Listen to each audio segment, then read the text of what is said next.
Kelly Madison Gregg, cause number 2024-34169. We're here by way of pretrial conference.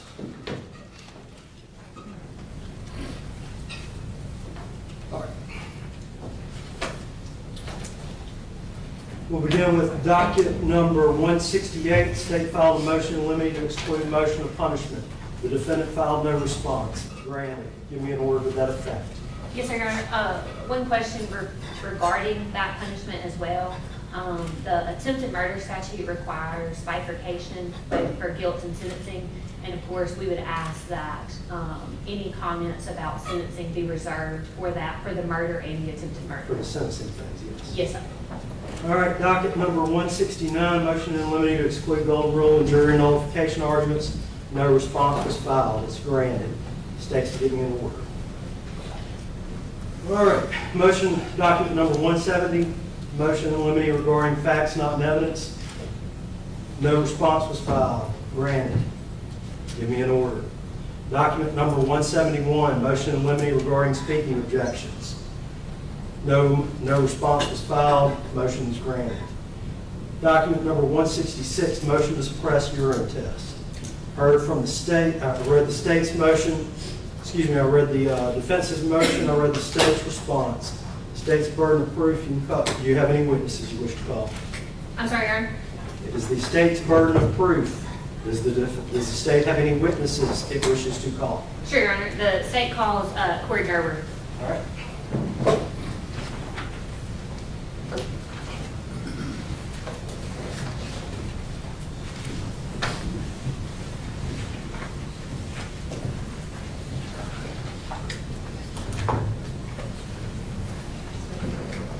Swear or affirm to tell the truth, the whole truth, and nothing but the truth, so help you God. I do. Do you understand that you're not authorized to answer sworn answers of the building? I do. You may proceed. If you would introduce yourself for the record. My name is Corey Gerber. And Mr. Gerber, what is your role currently? I currently serve as the Rankin County Youth Court Prosecutor. As a youth court prosecutor, do you have experience and information regarding what happens when an inmate is intaked at the juvenile detention facility? I do. And is there a policy and procedure put in place regarding drug screening of all offenders once they're taken into custody? It is the practice of the Juvenile Detention Center to drug test everybody that is brought in. That is my understanding. And to be clear, could you explain for me kind of the breakdown out at the Juvenile Detention Center? There is the youth part, the court part, of which you're a prosecutor, and then there is the detention part. Is that correct? They're two separate entities. The Juvenile Detention Center is run by the sheriff. The Rankin County Youth Court is the court, and they are separated by locked doors. We are two separate entities, yes. Hold on just a second. Let me check. It's on my end. Testing. Mr. Gerber, you said that each inmate is drug screened at admission. Could you tell the court what's the purpose of those drug screens? My understanding is that every child detainee that is brought to the Juvenile Detention Center is drug tested for the purposes of safety.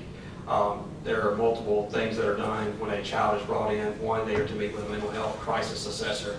The other is they are drug tested. And my understanding is that they are drug tested just to make sure that whatever substances are in their body for purposes of medical care.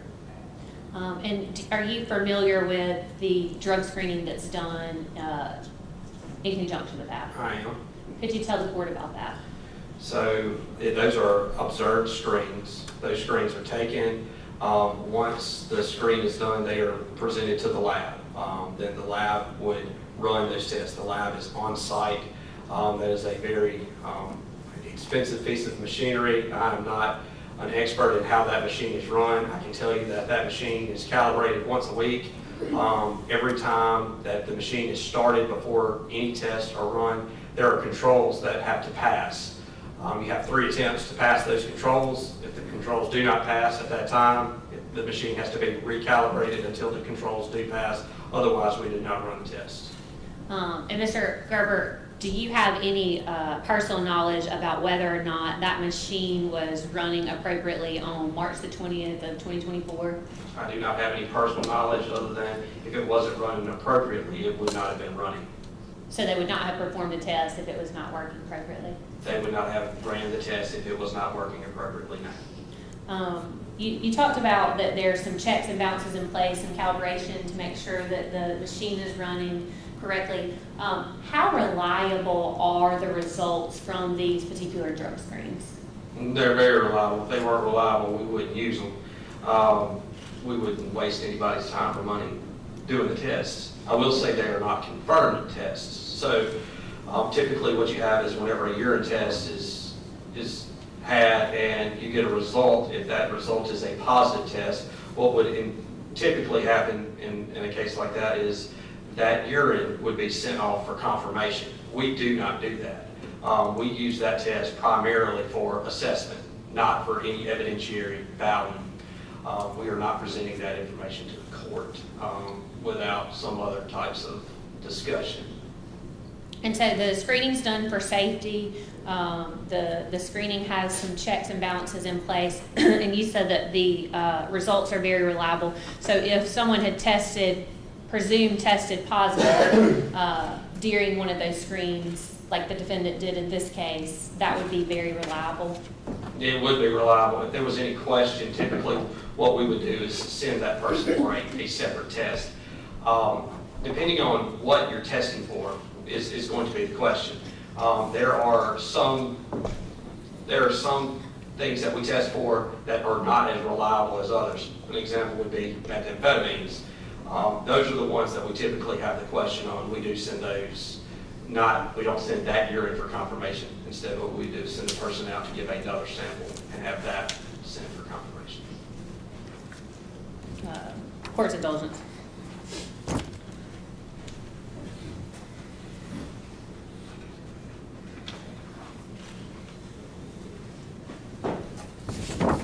Mr. Gerber, with regards to the test performed by Gregg, has anyone provided you anything to show that that particular test was not reliable?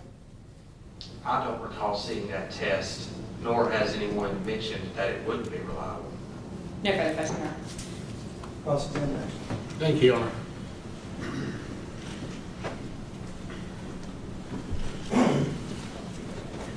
Now, Corey, okay, why was Carly at the youth detention center to begin with? Under federal statute, a child cannot be detained in an adult facility without an interest of justice hearing being had within 6 hours of that child being detained. So as a courtesy to the judge, Carly would have been at the juvenile detention center until a hearing could be scheduled for purposes of that interest of justice. She was there long enough for that hearing to be scheduled. She was transported from the juvenile detention center to the jail here or to the court. I'm not sure where she was sent after that, but that hearing was scheduled. Okay, so, because she, according to the statute, she's considered an adult, correct? Yes. Okay. And so, my understanding, why is it that everybody is tested in the youth detention center? Isn't there some federal grant that y'all are under that requires that? I'm not certain whether there's a federal grant that requires everybody to be tested or not. Again, my understanding is they are tested out there for purposes of safety issues, safety reasons. Okay, so she was only going to be held there for a few hours until she could be brought over here to Rankin County. As soon as the hearing could be scheduled, correct. Okay, and so there wasn't a warrant or anything like that to have her do this test, correct? Not that I'm aware of. And there was no probable cause where somebody was saying that we want this test done, correct? I'm not certain. The only thing I can say is that she was tested for the same reasons that anybody else that would be brought to that detention center was tested for. Okay. But she was an adult and everyone else would have been children, correct? Or youths? Okay, correct? She would be classified as an adult, but she's still a child. Yes, I agree with you. She's still a child, but she would have been classified as an adult. Yes. Okay. And so, now when you were talking about the test itself, and you said that it's calibrated once a week, okay? Is there like a logbook that you have that says that it's calibrated? I don't calibrate it. I just know that the protocol and practice is that it is calibrated once a week, and that's going to be the first start, typically on Monday. So you don't know if these things are even kept. Is that correct? Oh, I don't know. I don't. I'm not the person running the machine. Okay. And the night that this happened, who ran the machine? I have no idea. Okay.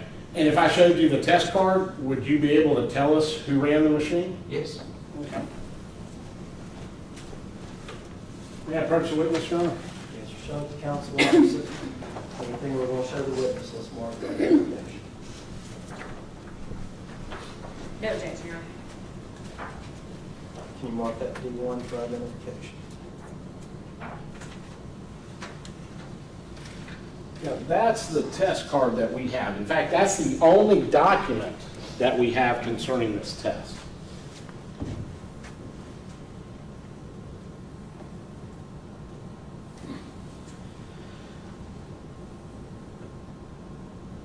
This is the only document. There's no there's no back sheet to this. That is the only document that we've been presented. Then no, I can't tell you who ran the test. Okay. From looking at that document, can you even say that it's calibrated or it's been checked or anything? I can't. Not from looking at this document, no. Okay.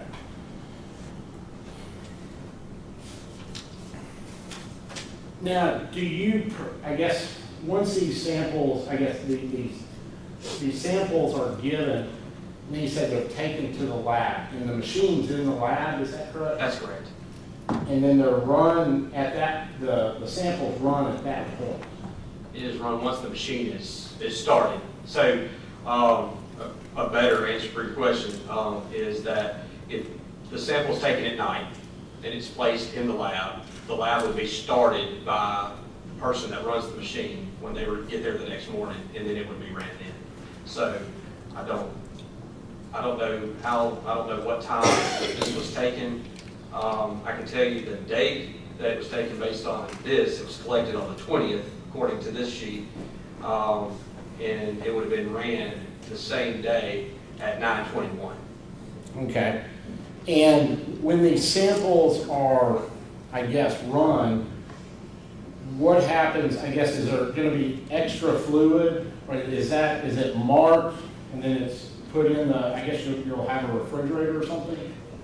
So yes, that we do have a refrigerator, but no, the extra fluid is disposed of. We do not keep the urine, not to my knowledge. Okay, so you run this test. So let's get back to this where you say you use the test for, because the test is for the youth court, basically. Is that correct?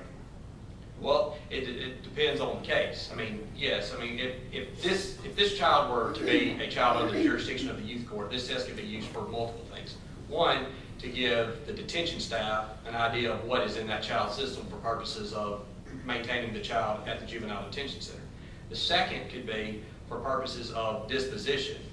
The youth court is a court of rehabilitation, and we want to address the whole child. So if I see this particular test, I can tell you that it's positive for cannabinoids in an amount of 237.7 nanograms per milliliter with the cutoff of being 20. That would indicate that this child has consumed some type of cannabinoids. We would want to know that moving forward for purposes of A&D assessments and possibly enrolling them in some type of program to address cannabinoid use. If there is a question as to whether or not this is accurate, what would happen at that point is we would send that child for something else. But these tests are reliable, they're just not confirmed. So there is no, I would not use this as an evidentiary test. Right, and that's what I'm getting at, is an evidentiary test to say that is actually what it is. That's not what you use them for, and that's not what they're designed to be used for, correct? That's not what I use it for. Again, this is just an assessment tool used by the court for purposes of disposition. In the event that there's no contest between the child or the person, the donor, sometimes adults get these tests. If there's no contest about what is found in these tests, at that point they can be submitted to the court. But I do not submit these to the court for evidentiary value at adjudication. And so where we're at right now is, you said they're calibrated. There's no calibration documents or anything that I provided you or that you have in front of you, correct? I don't have it, no. Oh. You haven't provided me with it. And I think the only thing I gave you is a test card that was given to us. That's correct. Okay. And so that doesn't tell who did the test. It doesn't say if the other safeguards have been done on the test. It doesn't. Is the person even qualified who ran the test? We don't even know that, do we?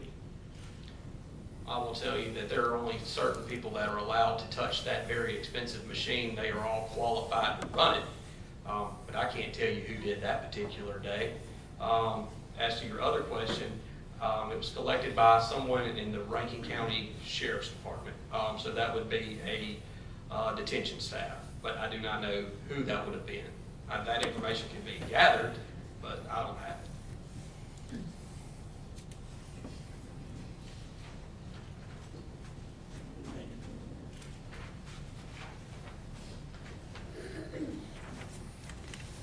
No further questions, Chairman.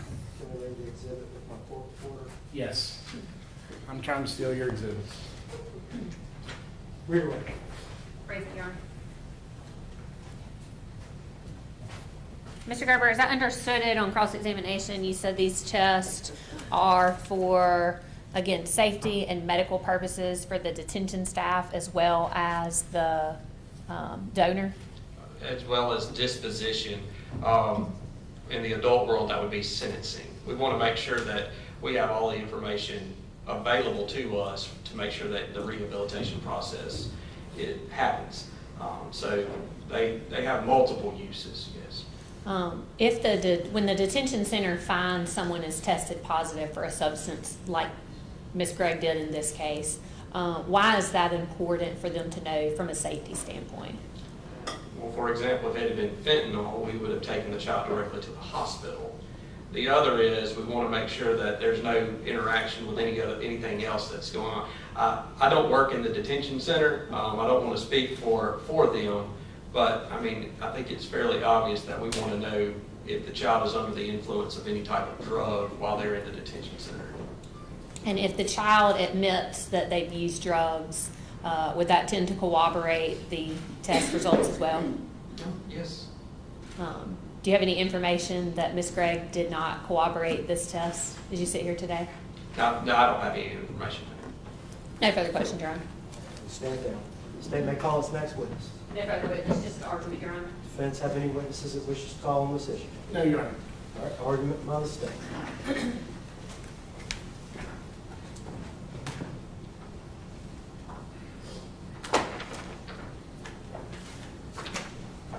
From here, the podium, Your Honor.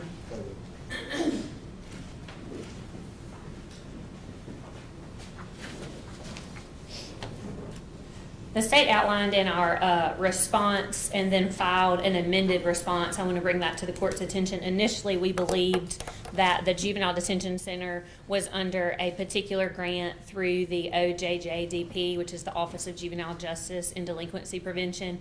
That federal grant does require drug testing. Upon communications with the Board of Supervisors, it's actually a different grant than we initially cited in our response. So I did file an amended response attaching the appropriate grant that does in fact require drug screens of all offenders at entry.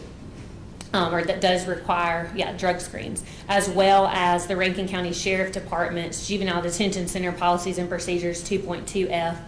Those were provided to me by the Sheriff's Department, which again outlined that each offender is screened there at the detention center immediately. It also outlines the policies and procedures that are to take place upon entry. These screens, as you heard from Mr. Gerber, are very reliable. The state is not attempting to use this screen for quantification, rather for presumption. As pointed out in our response, the defendant has admitted during particular evaluations and through other witnesses that she did in fact use marijuana. She has said that she used it during her assessment with Region 8 as well. She says that she smoked it. This happened on the 19th. She says that she smoked it on the 18th at least. We believe that this information is certainly pertinent since she has asserted her right to claim an insanity defense. As this court's well aware, in cases such as Crawford v. State, once the defendant puts their sanity at issue, the door is thrown wide open for the admission of evidence of every act of the accused's life relevant to the issue of insanity or sanity and is admissible in evidence. That's Crawford v. State, 867 Southern 2nd, 196. Additionally, Mississippi Rules of Evidence 703 state that an expert can rely on facts and data that are not necessarily admissible in evidence. And so our doctor, Dr. Pickett, has relied upon Carly's admissions of using marijuana as well as this presumptive test to show that is and does call into question her mental state. As this court is also aware, voluntary intoxication is not a defense to murder. It does not entitle you to an insanity defense. And so we believe that 703 as well as Crawford and the admissions by the defendant make this test even more reliable. This isn't just a piece of paper that shows that she had marijuana in her system. We have the defendant herself saying that she'd smoked marijuana at or around the time of the crime, as well as additional witnesses that we intend to introduce. As outlined in our arguments, we also believe that this urine screen is akin to the DNA buccal swab found in Maryland v. King. There was a 3-part test. We believe that it's similar in that the Rankin County Detention Center's booking policies require that all offenders be screened, that urine sample is the least and minimally invasive drug screen that's available to them at the time. And as such, we believe that the drug screen itself should be admissible under Maryland v. King. Also as cited in our arguments, and what Mr. Gerber talked about today was that these tests are done for the safety of both the offender as well as the facility. And we believe that that record is actually a part of Carly Gregg's medical records. And because of that, and because of her claim of insanity, she has waived all medical privilege with regards to anything that might have to do with her mental state at the time of the crime. Specifically, we cite to Rule 503F of the Mississippi Rules of Evidence, as well as the cases outlined in our response. We ask that the state be allowed, that our evaluating psychiatrists be allowed to review and talk about the results from this urine screen as they do affect the defendant's mental state at the time of the crime. And then additionally, we would argue that if a search warrant was required, Holloman v. State would apply.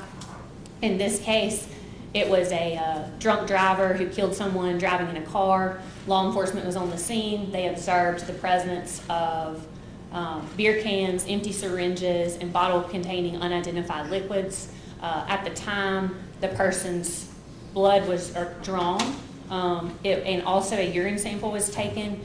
There was the presence of methamphetamines and cocaine.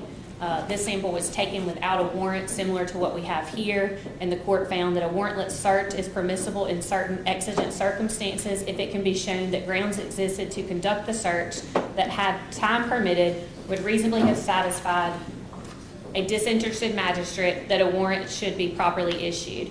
And similar to Holloman in this case, the substances that were in Ms. Gregg's system at the time can dissipate over a period of time. And this screen was done on the 20th. She was brought over hours later, and we would argue, Your Honor, that if a warrant was if we had received a warrant, had to serve it on her and get an additional sample, that would be even more far removed than this sample was on the 20th rather than the 19th at the time of the crime. We would, of course, also state that, as pointed out, it's going to come into evidence that Ms. Gregg was using marijuana. And we believe that if it doesn't fall under the warrantless search and for the safety and within her medical records, and the alternative, the state would argue that this would fall in the inevitable discovery doctrine. And admittedly, under that doctrine, you have to show that law enforcement, there was some misconduct, and that but for the misconduct, these items would have come forward. There's been no such misconduct in this case. However, there is a test that outlines when things would come into play if it was inevitably discovered. And we believe that's the same thing with a shearing screen. Based on admissions by the defendant as well as other evidence, law enforcement had at the time in their possession illegal substances, the presence of the vape pens that they had seized from the house, and knew of the fact that there may be a potential for drugs to be in her system. We would certainly ask Your Honor to consider all of those exceptions and rule that the urine screen would be admissible for its purpose of showing that marijuana was in fact in her system and not for a quantitative state.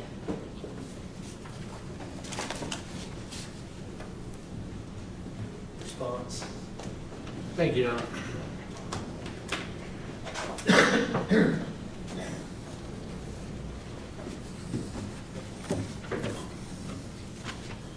First of all, Your Honor, I'm just going to briefly touch base. The state brought up the fact of basically the indigent circumstance where you can draw blood. The Supreme Court of the United States changed that in McNeely, Missouri versus McNeely in 2013. You now have to have a warrant. So when the state's saying that you do not have to have a warrant in that type, like in the Holloway situation, that was a different time. That was okay at that time. That would have been under the Shoemaker ruling, which said that there were exigent circumstances and that you could get away with not having a warrant. That has now changed. The one thing I want to say is that with this charge, Carly was charged as an adult, and she was taken to the youth detention center, and it puts her in a different status than most people that are going to the youth detention center. Most of the people that are going to the youth detention center are being handled as youth. In fact, I would say all of them except a very small, minute amount. In Carly's situation, she's entitled to due process, which is there has to be a warrant, there has to be probable cause, there has to be some of the protections built in. They bring up the Maryland v. King case, and they say, well, in Maryland v. King, there was actually a state statute that mandated certain testing. And the Supreme Court was looking to see if that was viable, if that was a viable law. And they came back and they said, yes, that there was it validated the law. It said that there was a judicial reason for them to have the law, to have the testing. So therefore, what they did in Maryland versus King was okay. That's not the type of situation that we have here. There is no Mississippi law, there is no federal law that says that this shall be done. This is just the policy and procedure of the Rankin County Detention Center. And so what's happened is she's entitled to due process, and that didn't happen in this situation. There is no probable cause, there is no warrant. That was testified from the stand. And the next thing that I want to bring up and put to the attention of the court, in order for a test to be valid, you have to have the person, and this is under Mississippi law, and this is any of these chemical tests, you have to know who the person is performing the test. You have to know the testing procedures. It has to be laid out somehow, and it has to be presented to the court and say, hey, this is done. And then the last thing is there has to be something to show that it's reliable. And the way they show that it's reliable is have calibration records, you have the information of who did the test, how it was done, when it was done, and it was done according to the way the test was supposed to be carried out. We don't have any of that. The only thing that has been presented to us is a one-page paper, and on the bottom of the paper, it's document 1 of 1. It's not 1 of 10 or something like. There's a whole bunch of other documents that go with it. You have a test card. The other thing that comes into play is the state is wanting, they say, well, first of all, the test is not designed to be a standalone test. It is not to say what you're seeing in that test is what's in her system. It's only an identification test. They use it for that purpose. They do not use it for evidentiary purposes. What the state's wanting to do is take that test and then turn it into evidentiary purposes. They say, well, we just want to have it as like an identification kind of thing. Well, no, they're wanting to, in their reports, they're going in and trying to say whether or not she's under the influence at the time based upon that test, which is an invalid test. It does not show, it doesn't meet any of the requirements of being a valid test at the, by how it was done, who did it, was it calibrated, did they follow the protocols? None of that stuff. None of it has been provided to us.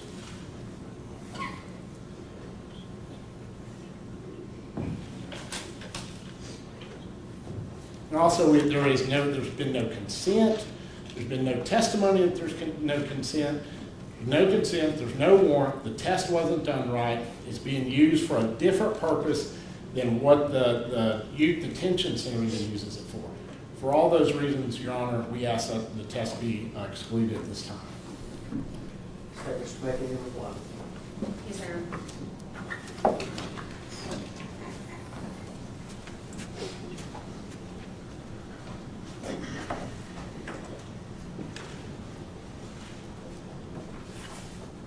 Your Honor, I believe that Missouri versus McNeely deals with warrants for blood draws, and in this case, we're talking about a urine screen. Also, Mr. Camp mentioned the laws in Mississippi and the statutes about calibration, and I believe what he's referenced it to is the implied consent law, which talks about intoxilizers, not the drug urine screens. Again, we believe that this does fall within the exceptions as cited in our amended response and also argued today. And more importantly, we believe that it falls within Ms. Gregg's medical records upon which she's waived any privilege to, as well as under Rule 703, and that our expert should be allowed to rely upon the presence of marijuana in her system at or near the time of the crime, including the day after the offense, to render his opinions regarding her mental state at the time. We ask that the urine drug screen not be suppressed in its entirety, Your Honor.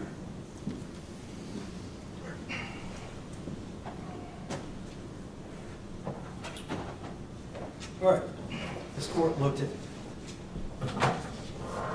court looked at several different cases, in particular Skinner, Von Raab, Vernonia, Maryland versus King. In addition, the court also read Chandler versus Miller and Ferguson versus City of Charleston. In this particular case, because the need for a warrant is greatly diminished here, where the arrestee was already in valid police custody for a serious offense supported by probable cause, the search is analyzed by reference to reasonableness, not individualized suspicion. Reasonableness is determined by weighing the promotion of a legitimate governmental interest against the degree to which the search intrudes upon an individual's privacy. The court would find that the government has there's a legitimate governmental interest in determining whether or not somebody is under the influence in the juvenile detention center, not for the purposes of prosecution, but for the purposes of safety of the accused.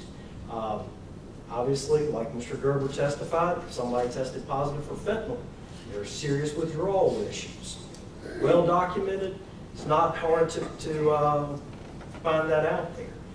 I'm not sure the Juvenile Detention Center is equipped to handle those type of situations. That's a valid governmental reason to do it. Looking at Skinner, Von Raab, and Vernonia, the court believes that falls into that. Additionally, the court looked at Jones versus State, Mississippi case cited 881 Southern 2nd 209. The physician-patient privilege was waived in this particular case. And in Jones, the evidence was actually used to prosecute the person. That was not the intent of this evidence. The intent of this evidence was to find out whether or not there was a critical medical need that needed to be assessed at that moment. Now, the court would have a different holding if the state was attempting to offer this to prove possession of cannabinoids or some other crime, but that's not what it's being offered for. In retrospect, the state was able to go back and look at that and raise it for the defendant's insanity defense. So for those reasons, in the case law cited, Maryland versus King, the court would also find that a urine analysis is the least invasive and most reliable method to obtain a drug screen. A needle would be very invasive. Buccal swabs are not considered to be very reliable with saliva type testing. Hair testing is invasive. You're removing a piece of hair from the child's body. And in addition, the reliability of those in short periods of time are not where they need to be, so to speak. It shows too great of a window. So for those reasons, the court is going to deny the motion to suppress. However, the court is going to restrict the state. You're not to get into this in your case in chief. It can only be used if and when the defendant raises it or her sanity defense. That'll be the court's rule in the states to give me an order. All right. Next matter was a motion for gag order document number 177. The response was filed late. As such, it will not be considered. Motion for gag order is granted. Give me an order.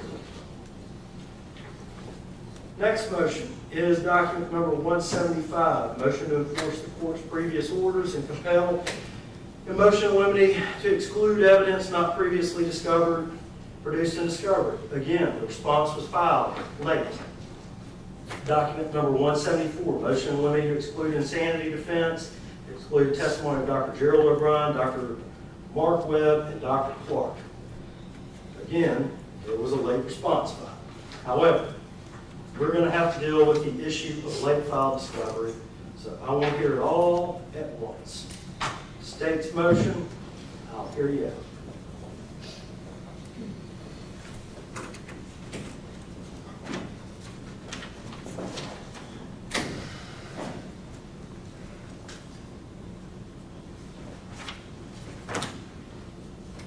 Court's indulgence, I'm trying to get it here.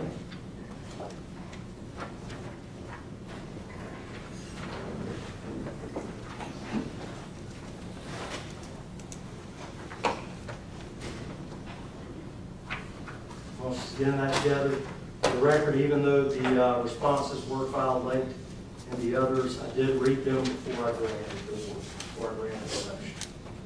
All right, let's see.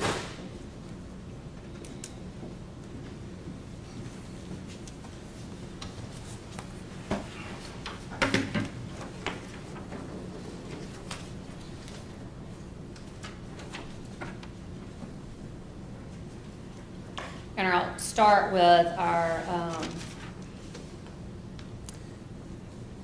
motion to enforce the court's previous orders to compel a motion limited to exclude evidence not previously produced in discovery. This court entered an order directing both parties to exchange discovery that was in their possession at that time by August the 20th, 2024. I think I actually ordered y'all to do it 2-3 times before. That's correct, Your Honor. The last order regarding discovery said that all discovery within the party's possession, there was also an in-court hearing regarding that, was to be turned over or the possibility to be excluded. All right, let's start. So What are you trying to exclude? Which witnesses? Yes, sir, Your Honor. So as of August the 20th, 2024, the state had 0 witnesses from the defendant and or any substance of their testimony. So we filed this motion on August the 30th asking that pretty much any evidence that they sought to introduce at that point be excluded because we had received none. So to be clear, the defendant had dropped off an external hard drive, a jump drive at our office. It contained photographs. It contained an investigative journal by someone by the name of Amber Floyd. It did not contain anyone's testimony, anyone's information, and we were not provided the substance of anyone's testimony. During that same meeting, this was plea negotiations. The state had offered and asked, and quite frankly begged, for the names of anyone who would provide any information regarding the defendant's potential mental state at the time. We were not provided that information. However, the defense attorneys told us during that meeting that they knew the names of several teachers, as well as had a statement that the victim, the living victim in this case, Heath Smiley, had prepared, where they had sent him questions and he responded to those questions in writing, as well as other witnesses. We asked that that be turned over on that day. It was not. We've asked that it be turned over subsequent to that, and it was not until September the 3rd that the state received a list of witnesses from the defendant. And I apologize, Judge, may I get that? You have a copy of it? Yes, sir. Of the list you received? Yes, sir, Your Honor.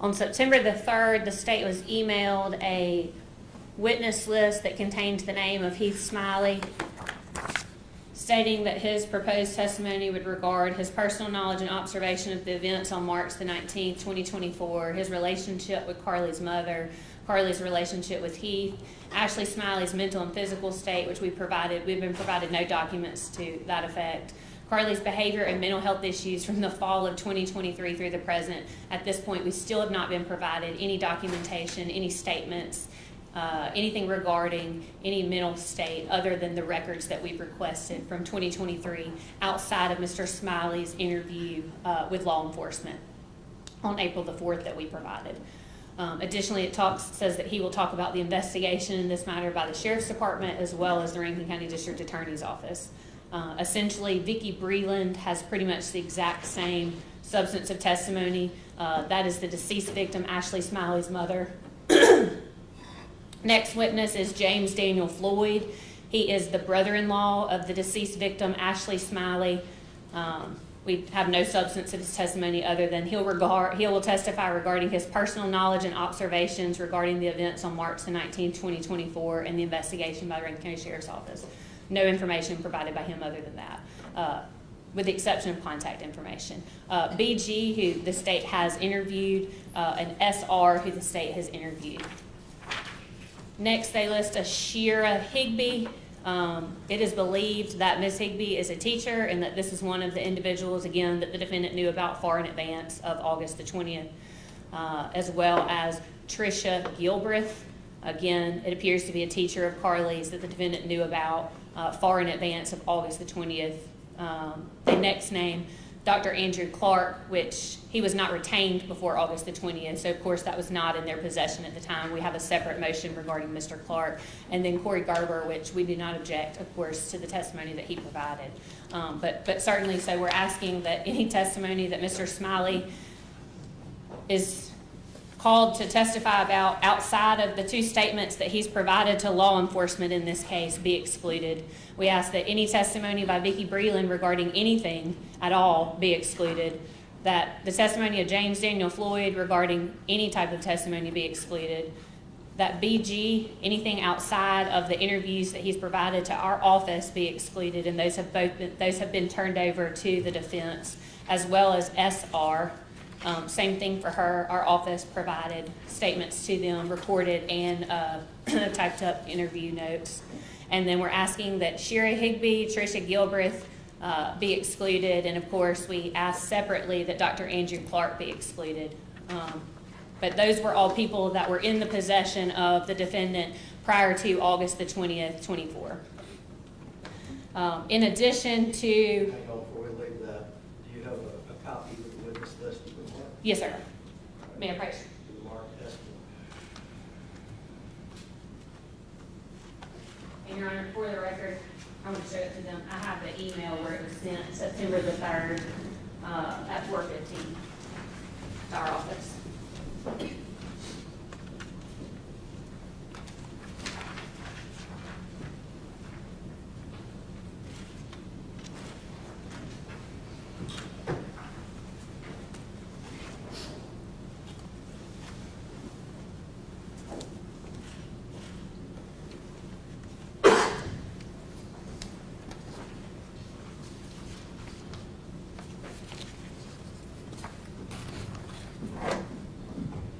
May I proceed?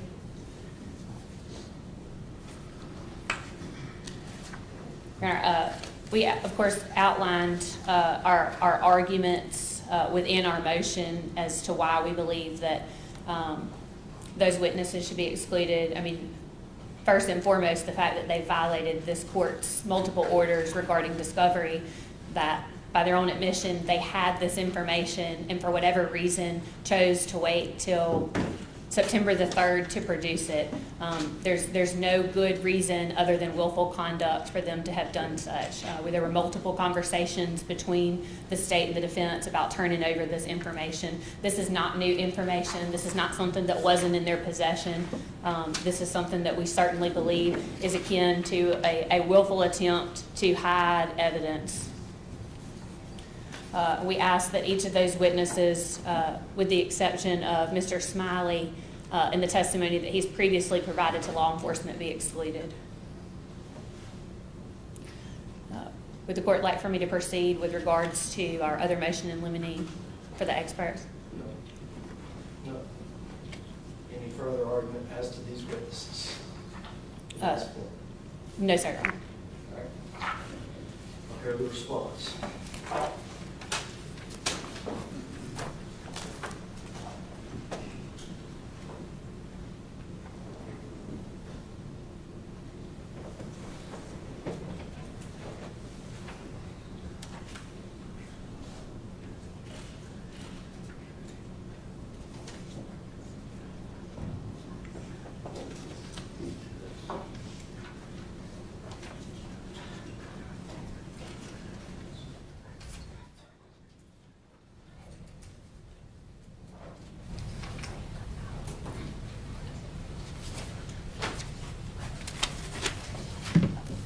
You know, we provided the state a witness list. I think it was sent over on the 3rd of September, if I remember, and I think that's what it was told to the court. I don't think the state is saying that they're surprised as far as any of the witnesses. I think what they're asking for is for the witnesses to be struck. I have brought some case law dealing with that issue for the court, if I may approach, Your Honor. I'd like to see your case law. Dealing with, when we're talking about witnesses being struck and everything, Your Honor, the issue of witnesses not being allowed to be used, it gets into the issue of surprise, whether or not the other side is being surprised. Most of the time, in all the case law, it is either in the middle of trial when that's taking place, or right on the eve of trial. What about Page versus State? Again, Your Honor, I'm not familiar with Page versus State. Page versus State was 11 days before trial. The defendant provided a list of witnesses but did not provide the substance of their testimony. He made the exact same argument that you've made before this court in regards to an affirmative defense of alibi. And the Supreme Court said the court was right to strike it down and exclude it. Well, my understanding of following in looking at the case law as far as, what has been provided and everything, most of the witnesses that we have are witnesses that we have gotten from the state. Okay, the Supreme Court's also dealt with that. There is no exception. Under the defendant's requirement to disclose witnesses in Davis versus State, 9.04C1 clearly required the defendant to disclose the names and addresses of all witnesses in chief, which the defendant may offer at trial, together with a copy of any written or recorded statement or oral statement they were aware of, and the substance of any oral statement. The rule contains no exception for a witness who is referenced in materials that the state produced in discovery. So I will start here. This is your burden of proof. Show me what you produced as to Heath Smiley.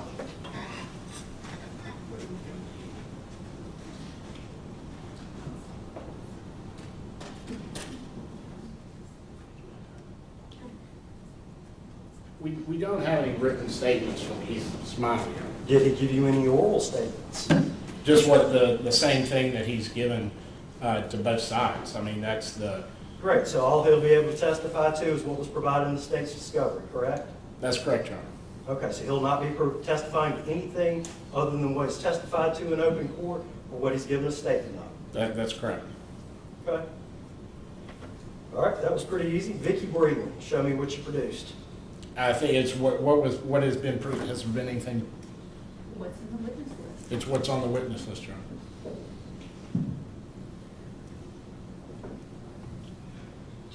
There were no written statements from her. It's not just written statements. There was no. And you've practiced law here for 20 years, you know this. You know this.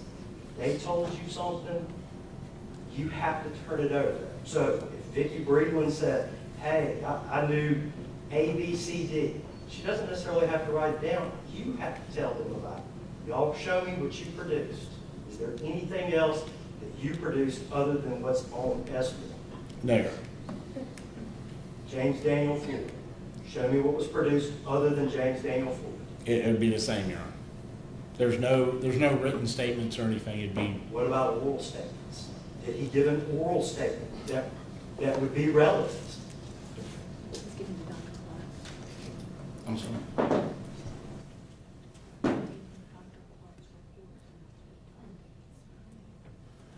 Your Honor, Dr. Clark talked to He Smiled, and that is in Dr. Clark's report.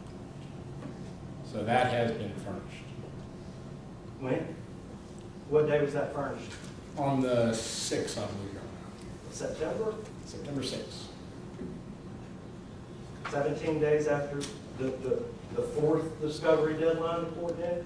Yeah, it wasn't a conversation I had with He Smiled. That has, we're just bringing it to the court's attention that those statements are in, Dr. Clark interviewed He Smiled. I was not present. BG. What was produced in relation to BG? I guess the same thing that is on the All right. SB, SR. same thing? Same thing.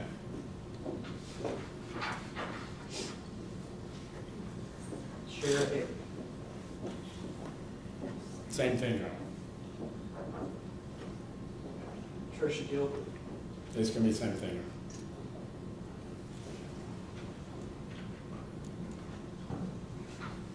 Okay, let's take Tricia Gilbert for example. And I understand your interest in Mr. Kemp.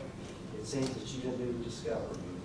I did not do this. I did not do this list. I have not talked to these witnesses. These witnesses, I am dealing with other witnesses in other part of it, so I'm not familiar with it. Okay, so let me ask you this. Even though the rule prohibits this, the court's going to require two attorneys to respond to this, okay? So I'll let Ms. Todd take this, all right? Is that fair? Did Ms. Todd deal with these witnesses? Yes, Your Honor. Okay, thanks. Your Honor, I wish. Hold on just a second. As to Tricia Gilbert, what did you turn out? Your Honor, during a session I had in the DA's office with Ms. Newman and Ryan Berry, I relayed to them that the oral statements that the teachers had made to me during that session. In fact, it was even referenced. In their expert report, which we got last night at 6:30 p.m. Our expert report. We'll get to that. Yes, sir. Our expert So report. what do you have, other than your word, that you gave these statements to the state? Well, Your Honor, I didn't record my conversations with the state, but I also told the state during the documents that she's talking about is my direct examination. They asked me if I had any written statements for any witnesses, That's and I not said, what the rule says. Did you speak to Tricia Gilbert? briefly, Your Honor, What did Tricia Gilbert tell you she's going to testify to? she's going to testify to what exactly I told the state she was going to testify to. No, you tell me. I have to make Yes, Your I'm Honor. making a decision. She's going to testify that she was one of the last teachers that saw Carly on the day she left the courtroom, and that Carly did Where's not that seem at? angry. Where's that? Your Honor, I don't have the witness list in front of me, but I believe it says in the witness list. Thank you, Your Honor. Your Honor, in the witness list, it says that she will be regarding her personal knowledge and observations from Carly from the fall of 2023 to March 19th. Carly's behavior and demeanor during the fall of 2023 to March 19th, 2023. based on her personal knowledge of Carly's relationship with her mother, Carly's personality, and her relationship with Heath Smiley and Carly's performance in her classroom. That's exactly what she's going to testify to. And the reason we took it back to the fall is it shows you what, you know, that she's had Carly in her room for that long. She knows what she's like. So what did she tell you that you intend to elicit? I just intend to elicit that when Carly left the classroom that day, she did not notice anything that seemed Carly was upset, that Carly was angry, or that Carly had anything but a positive relationship with her mom. Where is that in there? Your Honor, the state sent us the same stuff in their witness list. I had this conversation with the state in person. I didn't feel the need to write it all out again.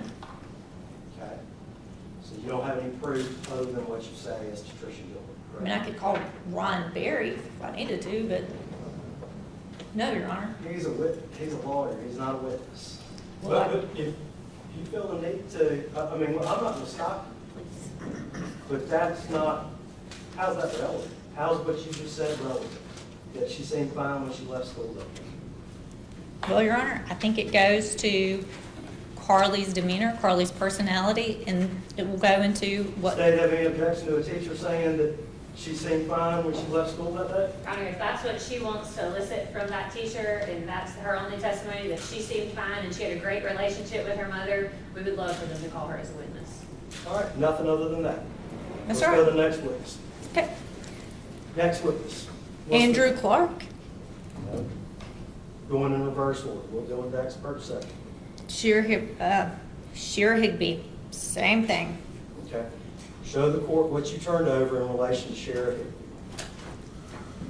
The same thing that's listed here, that she anticipates that she'll testify regarding her personal observations of Carly from the fall of 2023 to March 19th of 2024, Carly's behavior and demeanor from the fall of 2023 to March 19th of 2024, her relationship with her mother, Carly's overall personality and performance in her classroom. All right. Well, what's she going to testify to about the relationship? Exact same thing to what the other teacher will testify to. Well, let's articulate it clearly. Okay, to articulate it clearly, Your Honor, she'll be testifying to that she's known Carly and had Carly in her classroom for the better part of a year during the 2023-2024 school year. She saw Carly on the day of March 19th, that she has known Carly and her mom for quite some time, that Carly is a good student, a good kid, not a troublemaker, not a troubled kid, and that That's a lot of character evidence for what particular pertinent trait?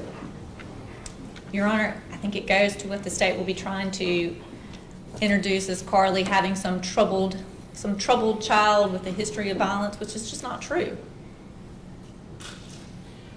State have any objection to the witness testifying that that witness taught her that year, she saw her on that day,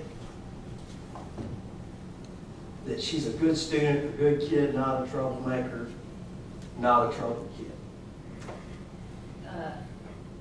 I think the last part we would object to until after Ms. Gregg testifies, and then she can put on her character witnesses. But as far as her observations of Ms. Gregg on that day, that she was not, didn't seem in distress or abnormal, and that she had a good relationship with her mom, we do not object to that testimony, Your Honor. All right. Court will allow that testimony only until we get to character witness testimony. Who's the next witness on your list? The next witness on our list is SR, followed by BG. These witnesses are the same witnesses the states are going to call, and we're calling them for the same reasons, Your Honor. Okay. So you didn't turn anything else over, no statements from the juvenile witnesses, I correct? haven't even spoken to SR, so What about BG? BG spoke to him briefly, but the testimony is the same thing that the state recorded in their interviews. All right. And they won't be allowed to testify to anything other than what's in the state's interviews.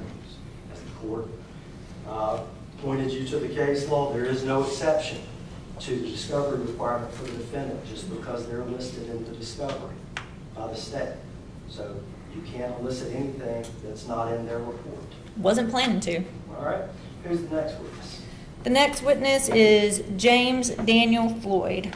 All right, show me what you turned over in relation to Mr. James Daniel.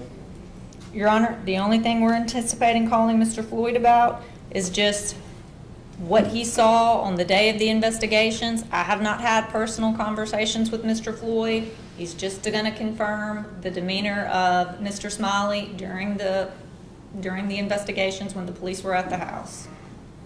How's that go?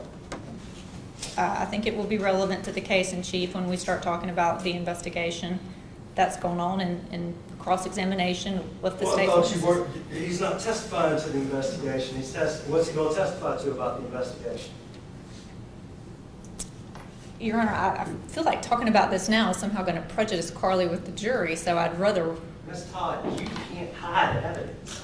You can't go to trial and them not know what the witness is going to say. This is basic 101 law. Mr. Kent, can you cite me a single case, one, where a defendant got to go to trial and not tell them what the other side is going to say? I definitely agree, we have to turn over our evidence to you. And we're late. We're real late. Who is James Gilbert? I'm sorry, what was the name of the witness? James Floyd, Yeah, who's that? Carly's maternal uncle. Excluded. That's excluded. That's excluded as a willful discovery violation. That statement right there, there's nothing that's been turned over of any substance. Excluded. Next witness. Next witness is Vicki Breland, the maternal grandmother, and it's going to go to the statements she made, not to me, but to the statements she made to the expert witness, Dr. Clark, regarding the family's mental health history. When was that turned over?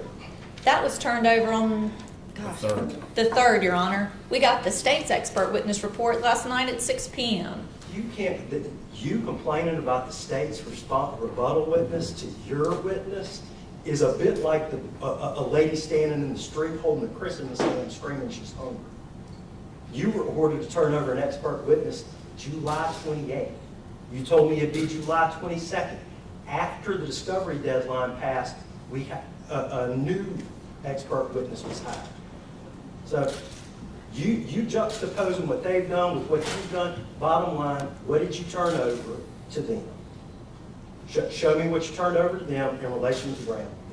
The relation to it would be the statements made to Dr. Clark, Your Honor. That's in Dr. Clark's report. And again, Your Honor, All right. both the state and the defense had to retain new experts after the discovery deadline was passed. Now, the state's expert was retained before. The state's expert in being Dr. Well, the state retained Dr. Gugliano. You instructed the defendant to plead to assert her Fifth Amendment rights during that conversation. No, she didn't, Your Honor. She It didn't. says so in Dr. Gugliano's report. 2-1 question. And then I just got finished reading some of Dr. Pickett's report, and we're going to get to that. We're going to get to that. But let's stick with the grandmother and what she did. If you want to take shots at them on the expert witness, we'll do that.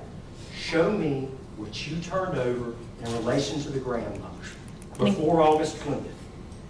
Your Honor, Before we didn't August- have anything for the grandmother before August 20th. That only occurred after the report we received from Dr. Clark, in which Dr. Clark spoke with the grandmother.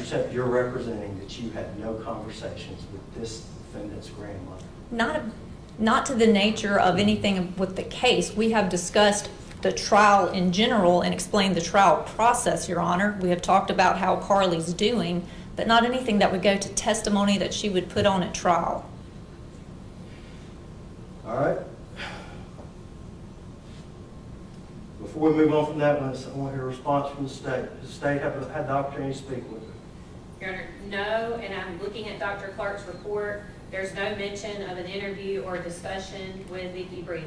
If they could point me to where in the report it says he relied upon Dr. Clark's that. report? You have a copy of Dr. Clark's report? I don't have it with me, Your Honor, but he did have a Let's go get conversation it. with Ms. Go get it. We can move on to the next.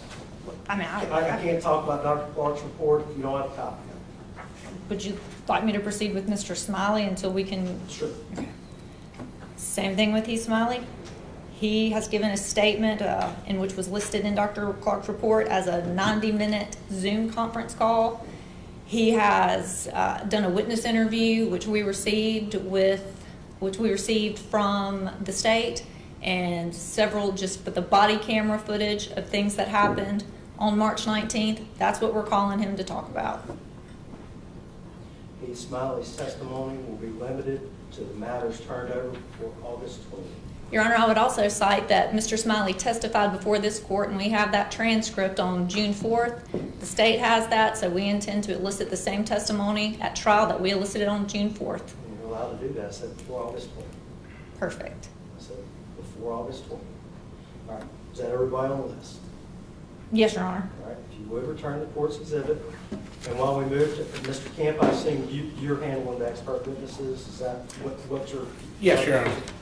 All right, Ms. Todd, I think your office is across the street, can you go get a copy of Dr. Clark's report? Well, if the state has it, I can reference it right Yeah, here. mine has writing on it, Your Honor. I don't have a clean copy of their I need a report. clean copy of Dr. Clark's report, please. Somebody. That's not his report. It's hard for us to proceed without a copy of the report. You'll need a few minutes to go get a copy of the report. Yes, I didn't bring a copy of his report with me today. I can't really address what the grandmother or Heath Smiley said without seeing Dr. Clark. So let's take is there another motion we can handle while somebody gets a copy of it? Either one of you. I mean, there's two lawyers, I don't Can you get a care. copy of that? Yeah. Okay. Well, Your Honor, I don't think the state, I don't think the court has yet ruled on the state's motions that we did timely file, in which we also asked that the state not be allowed to make speaking objections. We also asked that the state, I didn't see those.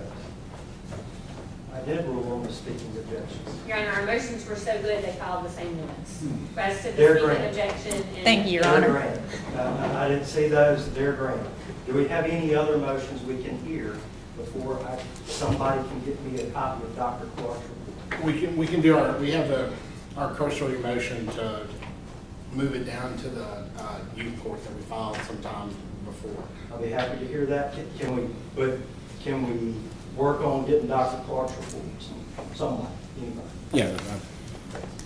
Your Honor, may I address briefly the substance and just cite the court to the attachment that I filed, which shows that we were missing each statement, the teachers' names and substance of their testimony, Dr. Webb's report, and potentially a journal of Ashley. That was on August the 20th when we signed for it, so they knew at that time that we did not have the teachers' names or the substance of their testimony. Is there an alleged journal of Ashley Smiley? We do not have a journal of Ashley Smiley. Does anybody have an alleged journal of Ashley Smiley? I don't think my understanding, we don't have it. We do not have Where it. did that come from in Dr. Pickett's report? I've been able to read about 17 pages of Dr. Pickett's report. He references a journal of Ashley Smiley. Who gave him, I don't think Dr. Pickett just made up a journal, did he? We didn't provide Dr. Pickett with anything, so if he's, that would have been something that the state gave him.